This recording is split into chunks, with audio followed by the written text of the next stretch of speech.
Cooking a Feast Over the Fire by Baroness Catherine and Mistress Gwynedd.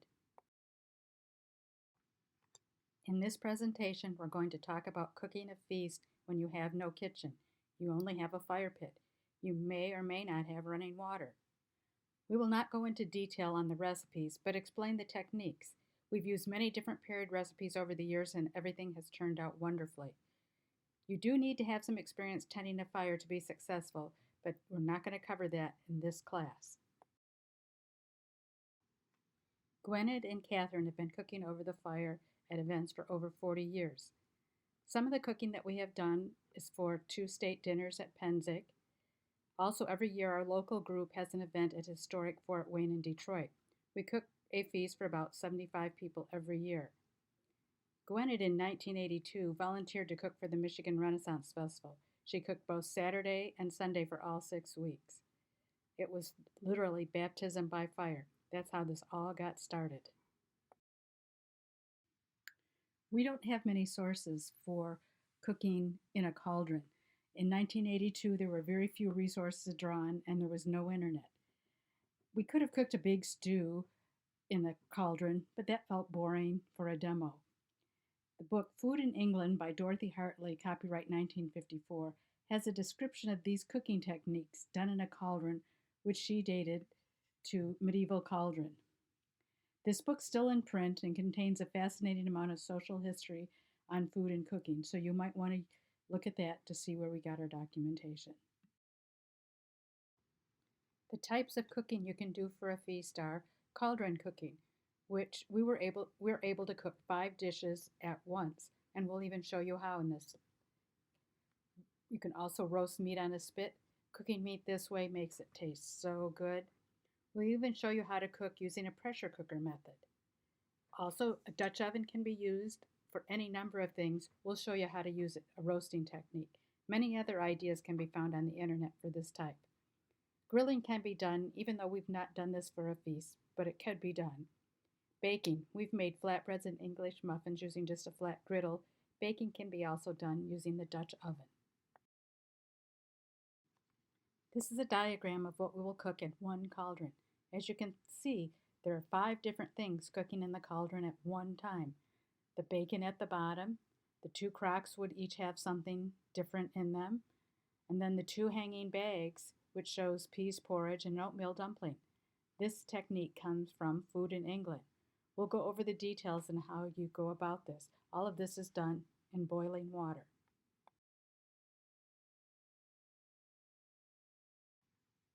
You will need a cauldron for cooking the feast. For our techniques, you have to have one with straight sides, and it has to be strong enough to hold everything that we're going to put in it. The one pictured here works best for what we are showing you. The one that is on the right does not work because it's too narrow at the top. All of my cauldrons have been purchased at flea markets. I have 6 or 7 cauldrons of different sizes and shapes. Layman's Hardware sells new ones. They are not cheap, and some reenactment supply stores may have them.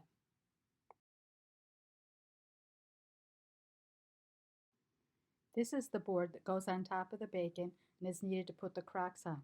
This was custom made for us so that it fit perfectly in the cauldron we have. We've been using this board for years and it is plywood. It is washed and dried out after each use. The holes in the board allow the water to flow freely around the cauldron. For our cauldron, and because we need to cook food for so many people, we have 2 crocks. One crock does not work in our cauldron. It does not stay balanced. If you have a smaller cauldron, you might be able to get by with one. Now the crocks have to be strong, for they are going to be in boiling water for a long time. You also have to make sure they both fit in the cauldron at the same time. One of the cauldrons we have was too small. Having a lip on the crock is helpful in placing and removing the items. It also helps when covering them with pastry. These crocks were purchased at a restaurant supply store in 1982 and are still doing great. They were intended to hold salad dressing at a buffet. A big thing about cooking over the fire is that you need to be able to tend the fire. Even though we're not going to go into details over on how to tend the fire, these are mandatory even for cooking. I have at least 2 pokers and a shovel. Tongs that can handle pieces of wood are good to have too. If you're doing multiple methods of cooking, you'll be moving fire around a lot. These items can be purchased at historic reenactment supply houses or if you have a blacksmith that would be willing to make ones for you. These ones were made by a blacksmith. The tripod is an important part of the setup, and you have to make sure it will hold up to whatever you are cooking. Ones that are sold at Walmart and other discount stores will not hold up. The ones we have were all made by local blacksmiths. One of them is very heavy and tall, so it is hard to take to an event, but it can hold just about anything you put on it. Set up the tripod before the fire started. You need to make sure the legs are even and the cauldron level. Don't put any food in it until you've tested it to make sure it is stable and level. You could end up with a mess otherwise. Trust us on this and learn from our mistake. We only did it once. The cauldron needs to have a chain and it is hooked to the tripod with an S-hook. S-hooks comes in a variety of lengths and shapes, but just like the cauldron, you have to make sure they are strong enough to hold up the cauldron. The S-hook has to fit into the chain on the cauldron and the tripod. Some of them do not. The S-hook can also determine how close your cauldron is to the fire. A longer one puts it closer and a shorter one moves it away from the fire. Sometimes you have to use two S-hooks to get the cauldron close enough to the fire. In our toolkit, we also have wire. There are a number of things this comes in useful for. Hot pads are another essential items. You need good ones. We prefer gloves that cover our whole hand. We found that welding gloves work best. Ideally, ones that go partway up your arm are best. A wool apron is also helpful because it keeps the heat off the lower half of your body. Don't wear polyester. It could melt onto your skin and keep burning. Another item you need is a bucket filled with water, especially if you do not have a hose available. If you're working with fire, you never know when something might happen and you need water, such as putting out a fire that gets out of hand. If a hot coal gets on you or the food, it can be doused with water. We are showing a wooden bucket, but it doesn't have to be. I usually have two buckets in two different locations because one might be easier to get to than the other.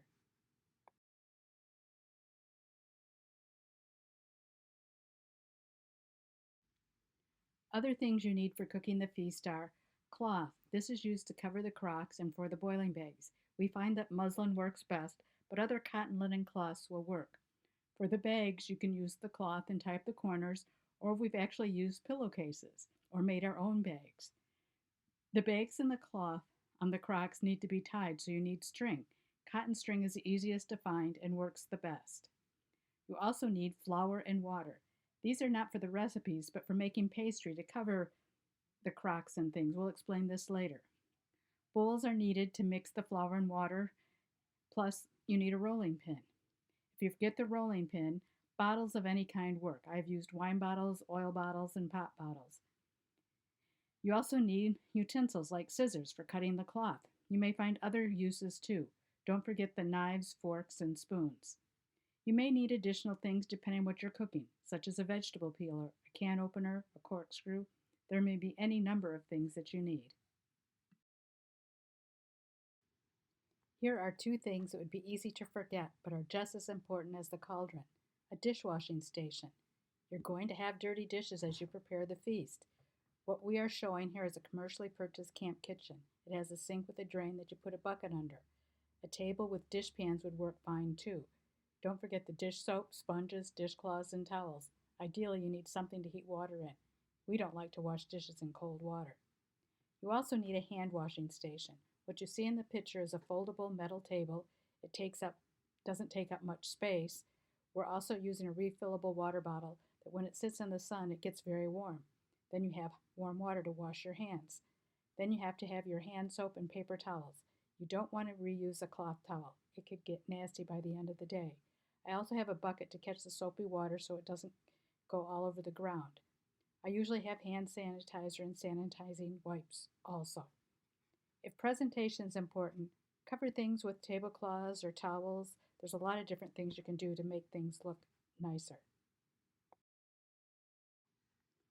The things we'll be cooking in the cauldron are boiled bacon wrapped in dough. The two crocks each will have something different cooking in them. Then there will be two bags hanging inside of the cauldron with different things cooking in them.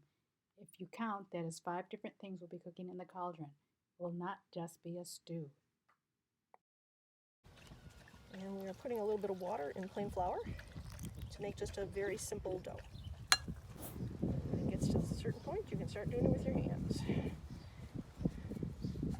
Doesn't need to be really kneaded, but Just needs to be just incorporated. Mixed. Just need to incorporate the flour.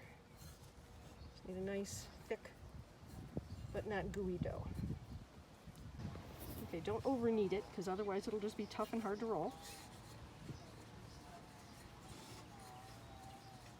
This is just a plain dowel that I'm using for a rolling pin.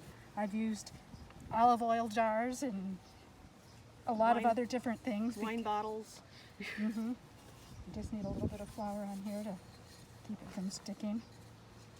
But you want it to be fairly thin, but not so.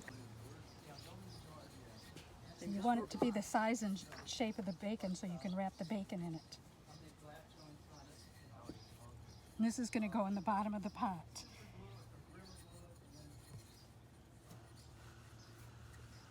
I'm going to flip this over just to make sure I can get it up, because it's sticking just a tiny bit. Okay, I need just a touch more flour.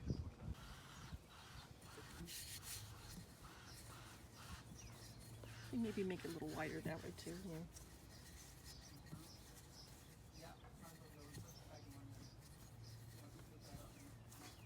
We're not real good with measurements here. We're just going to say enough a lot. You just need enough flour and enough water to make a pastry. If you haven't done it before, just do it a couple of times and practice. Flour and water are cheap. And even if you kind of screw it up and it gets too tough or too thick or whatever, or too thin, you can always add a little more flour, a little more water. And what I'm until going to do right. now is take the bacon and just see. It's almost big enough for the bacon.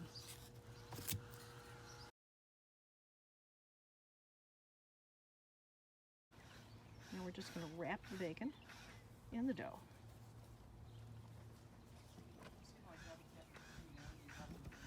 Basically making it a package.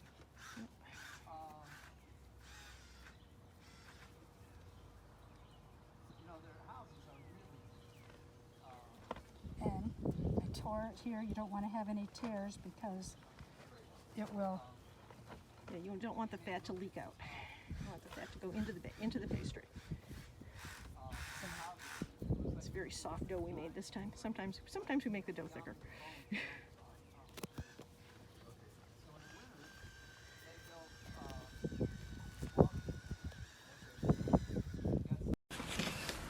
Here we're greasing the cloth with lard.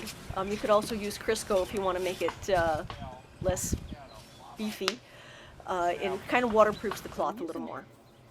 A remnant of muslin here. That's going to be kind of long and skinny, but since we wrap it up, it doesn't matter. It doesn't have to be a bag. I think it needs to be in a little bit from this side, so you have room to fold up that end.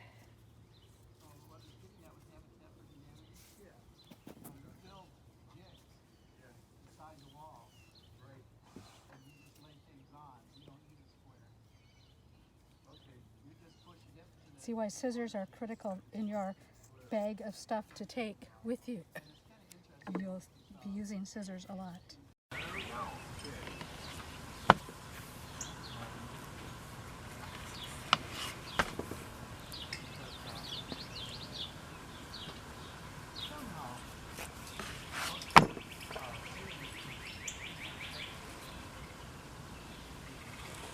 Putting the bacon wrapped in pastry, wrapped in a cloth, in the bottom of the pot, and then we're going to put the wooden piece on the top of that will eventually hold the crocks. We didn't put too much water in it because then it'll be too heavy to carry. So that goes right on top, and now it's ready to go on the fire.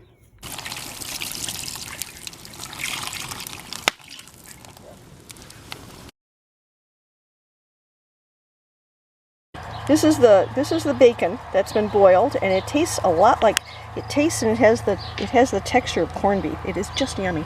Really good. These are the CROCKS that we used as our medieval slow cookers. These are actually, I bought these at a restaurant supply store. These are the cracks that go on a buffet table to put giant quantities of salad dressing in. That's what they were sold as. They're about 40 years old. I bought these in 1980-ish, and they're still going strong. We've used these probably 50 or 60 times in fires, and they're doing just great. This is the bread chopped up for bread pudding. You could rip it up with your hands, chop it. The problem that we're having is we are normally used to doing this for 50 to 60 people, and because of COVID restrictions, we are actually having 4 people for dinner today. So this is an absurd amount of food for bread pudding for 4 people, but we are constitutionally capable of making less. We often use the crock pots to cook a dessert and a soup, either vegetarian or not. Here we are making the peach bread pudding with eggs and milk. Since this is a slow cooker, it will need several hours boiling in the cauldron, especially if the crocks are full to near the top as they would be for a feast. Remember, they will never get hotter than boiling water. The second crock will hold either mushroom soup or a chicken stew.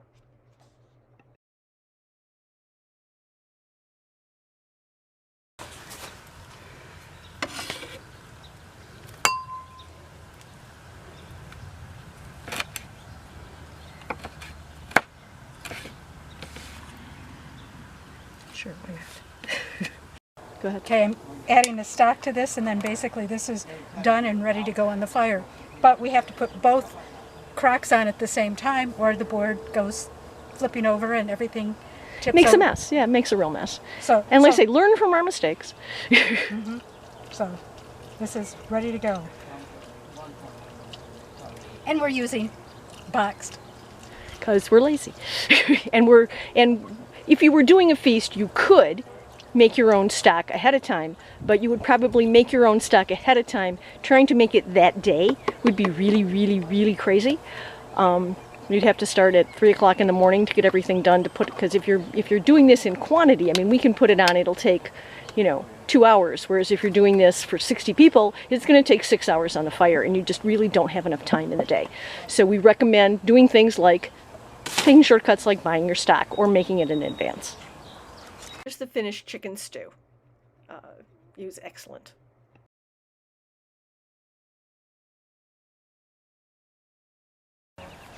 Okay, we have pastry rolled out that's just flour and water, and it's going to cover both of our crocks.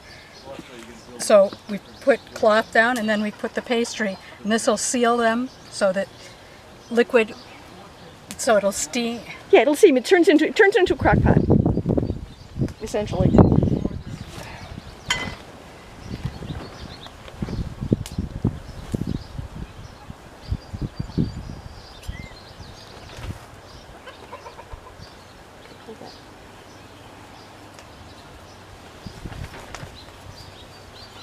I think it's probably completely out of range. Wait a minute, let's peel this up. See, there's the pastry is in between, sealing it up. Now I'm trying to get this so that it's tying down the pastry and the cloth.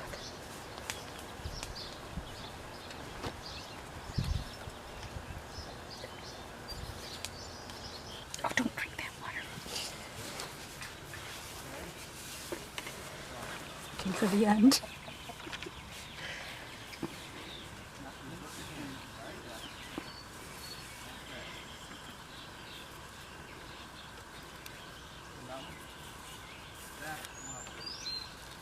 Well, we can always screw this out.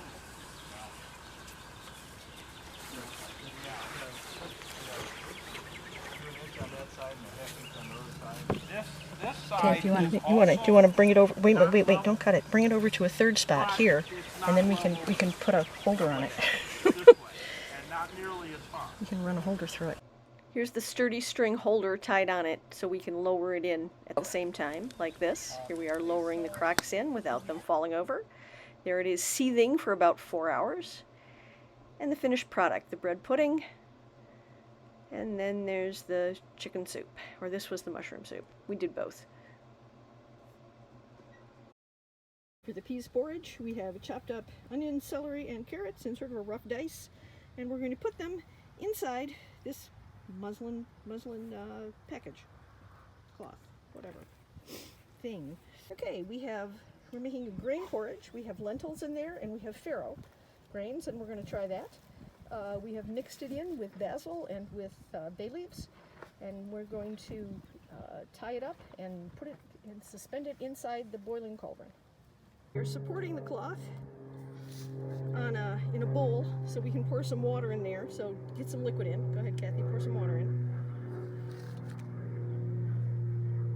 So we have to wait for it to get all the way to the center. It's warm water.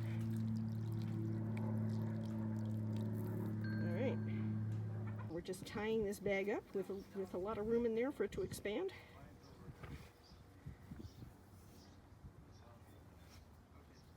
And making sure there's no ends so that it will Seals. seal and not Keep the stuff inside, not float all over the water. We tried that one year. Didn't work. I'm going to just double tie it to make sure it's good and tight. And you can see the water has already seeped out of the bag, so it's going to seep into the bag Right. when we put it in the pot. And now we're ready to put it in the pot.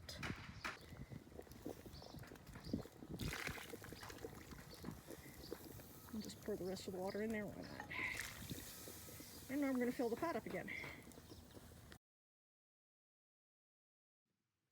Think of the cauldron as a slow cooker running on high. The water should be boiling the whole time the food is in it. The cooking time for the cauldron should be at least 4 hours. This is after the pot has come to a boil. The food can cook longer, but I would not do it for a shorter time. As the water boils away, it needs to be replaced. Don't wait too long or you'll cool down the pot too much with cold water and it'll take a long time to bring the pot back up to boiling, thus taking longer for everything to cook. When we have cooked for 75 or more, we've used 2 cauldrons. One had the crocks and bacon, and the other had the boiling bags. The reason for this is the bags took up too much space, so you don't have boiling water surrounding everything. And it was easier and quicker to cook things that way.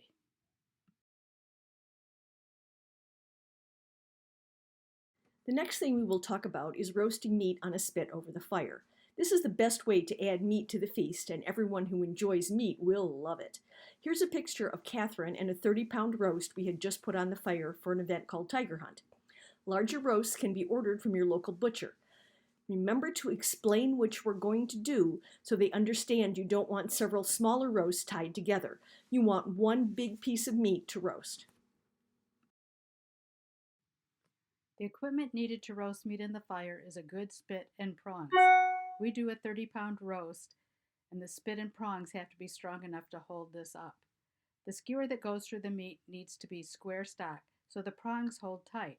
Ideally, the hook on the upright should also be square stock, so the spit doesn't turn. You will see in our video why this is important. Our upright hooks does not have square stock. Sometimes the meat needs to be fastened to the spit with wire. If you're doing chicken or turkey, you tie up the wings and legs. Even with beef, you often need to fasten it with wire to hold it tight to the spit. We use rebar tie wire that is food grade safe. It's important that the wire be food grade safe. You have to have a board for cutting the meat, especially if it's a good piece of beef. The juices will run all over and the board catches most of that. A good carving knife is essential. We tried carving the meat with a dull knife one year. You don't want to do that. Trust us. A modern meat thermometer is needed to test the internal temperature of the meat. It may look done on the outside, but on the inside it is still raw. And some meats you should not be eaten raw or undercooked. Prongs hold the meat in place on the spit. There are many different sizes and shapes of prongs. You have to find ones that fit your spit. Different ones will be used depending on the meat you're cooking and the size of the meat. The pokey end needs to hold the meat tight in place so it doesn't turn as you're turning the spit. You can roast any meat on the fire, but some are easier than others. We usually do beef because we believe it's the easiest and it can be rare to medium rare in the middle and well done on the outside, and different people like it different ways. We've done a half a lamb and it looks impressive on the spit. It's great for demos. We have also done turkey and chicken. Those you have to make sure they are cooked all the way to the middle, but not cooked so much that they dry out. They also have fat that drips into the fire and causes flare-ups. We have not done a pig because we've not found one that is small enough for the size feast we do, but others have, and it tastes delicious. Gives it a nice crust.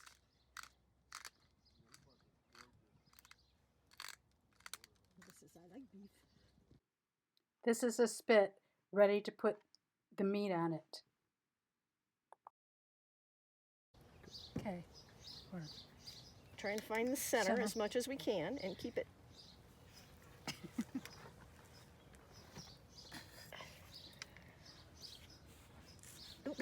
I'm going to push this right into Kathy. Wouldn't that be fun? There we go. Yeah. Okay, then we can kind of stand it up and push. Get these lined up and pushed into the meat. Then we're going to tip it down, and then we have another set right here that's going to go in the opposite direction. And this is why you have square stack when you do this, so it doesn't slide. And this one's not going to go in that way. Push. Can you kind of get it? Yeah, good enough. Okay. See, and then that's... And then now, if we had a lot of floppy pieces, we would put wire around it. But I'd say at least to start with, we can probably try cooking this just as is. Just as is, that this is holding it tight enough. You know, the meat's not twirling around on it. And you have to, this is about 3 pounds of meat. We're used to doing this with 30. So it's very small compared to what we're used to. Okay. Okay. This piece of meat needs to have wire added to it because it slips and slides on the thing. This is different than the previous piece, so we'll wrap the wire around it to secure the meat to the spit so that it doesn't rotate as it's being turned when you're cooking it. Don't forget when you're doing this that the meat is going to shrink as it cooks, so that you've got to make sure that it's good and tight.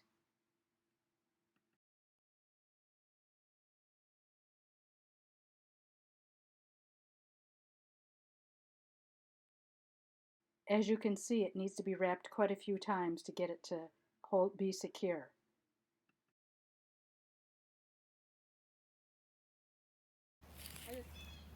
Actually, you should probably move some of that high fire away from it. Yeah, that's what I was thinking, is that I put that fire there. Before we do that, we should probably make that cold. Here's the meat over the fire. You can see it starting to drip as it sears. Probably could use just a little bit more fire under it right now. I'm going to go adjust that. Now, this is square stack, so smoke gets in my eyes. So you have to turn it about every 15 minutes. And sometimes, you know, you can turn it and it'll stay just fine. And you can turn it that way and it'll stay just fine. And you can turn it that way and it's going to tip. So in order to get it to stay that way, you prop it. Okay. Oh, there it goes. Okay, so you can just stick a prop in, which is just we just used a poker here, and stick it in, and that will hold it in the position so we can sear it all the way around. So every time we get to this, you know, we'll be turning it every 15 minutes. Every time we get here, we'll be propping it. I was going to say, another thing I just want to mention is that usually we have a bigger piece of meat, so it's much closer to the fire, and so we've had to build the fire up more so than we usually do under the meat because it's so far away from the... Yeah, we can't get it in any further. This is the finished product when it's off the fire.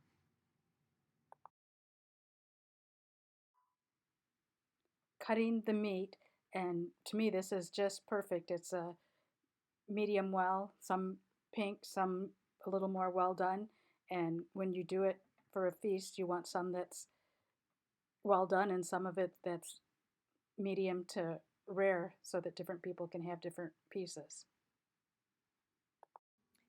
In period, they would have used pottery container for this technique. There are several references to pastry strips sealing lids. However, I was leery of putting pottery directly on the fire, so I bought a bain-marie. This is a deep, narrow pot with a rim that works perfectly for this. As usual, we'll be making a lid with flour and water pastry that will seal it airtight. We use the dishwashing detergent on the outside of the pot to prevent it from blackening. The next technique is making a medieval pressure cooker. The pastry lid will dome up and prove it. In period, they would have used a fired pottery container, but I was leery of destroying expensive pottery back in the day, so I bought a bain-marie, which had the deep, narrow shape I was looking for. We usually use this technique to make the vegetarian option for the feast, as it is completely removed from the bacon boiling in the bottom of the cauldron. You might also consider using gluten-free pastry for the top. For this class, we made a vegetable-rich mixture of lentils and grain with herbs and broth.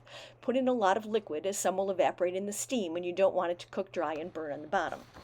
The lid is made in the same way as for the slow cooking technique and is tied on under the rim of the pot. Make sure to get both the fabric and the pastry snug down with the string to get the best seal. Since this will be directly on the coals, trim off the excess fabric to keep the burning under control. Put a coating of dishwashing detergent on the outside of the pot to keep it from permanently blackening in the fire. The charring will wash off easily if you do this. Put the pot directly onto the bed of coals.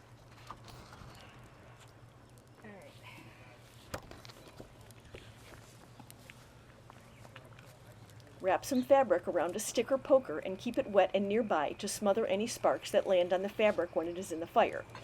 Here you see what happens when the pastry has a hole in it. The steam is escaping out through the lid and it is staying flat. It will still cook, but it's not as impressive when this happens. The second time we filmed it, while you can still see some steam escaping out from under the top is domed up, showing the steam is also trapped inside. The fire under the pot should be coals with only a little flame. Flame up the sides will tend to burn the contents, especially if the pot is filled to the top. You may have to pick the pot up and replenish the coals at some point. A full to near the brim pot of this size to feed 40 or 50 as a side dish will take roughly 2 hours. If cooking this feast is also a demo, the process of putting a pastry lid on the empty pot can be done over and over as a performance until later in the afternoon. We are including Dutch oven cooking just to show you this is how you can add some additional dishes to your feast. We're not going to go into a lot of detail because there's a lot of information on the internet on how to do this. Dutch ovens come in many different sizes, but for roasting in a Dutch oven, you need to have a Dutch oven that has a lip that allows you to put coals on the top, and a dome lid doesn't work for this because you need coals on the top and on the bottom to actually roast something. It's a good idea to have a trivet that fits on the inside and a pan that fits on the inside of the Dutch oven. There are many things you can cook in a Dutch oven. We've decided to cook roasted parsnips in the Dutch oven. The first step is to parboil the parsnips. Once the parsnips are done, drain them and dry out the pan. A trivet is added to the bottom of the pan. This is to keep the food from burning because it's not actually touching the bottom of the pan. This helps with it not burning. The next step is to add a small pan to the Dutch oven. In this case, I used a disposal pan, and the Dutch oven was really a little too small, so I scrunched the pan a little bit to fit into the Dutch oven. Now I've taken and added a little olive oil and honey to the parsnips, and I'm adding them to the pan that is inside the Dutch oven. The Dutch oven is added back into the fire pit with coals on both the top and the bottom. This precipitates the roasting. This is the finished product with the parsnips a little crispy on the outside edges. They're yummy. Here is everything cooking on the fire. The cauldron with the 5 different things cooking inside, the pressure cooker, the Dutch oven, and the roast beef cooking on the spit. This fire pit was developed to cook large amounts of food in it so we could cook for way more people than what we are showing here. I could have another tripod. I could have 1 or 2 more Dutch ovens and another pressure cooker if I wanted. You have to look at the space you have and decide what you can cook over the fire. If a site says they have a fire pit, go out and look at it. You have to look at the fire pit before you decide what you can cook.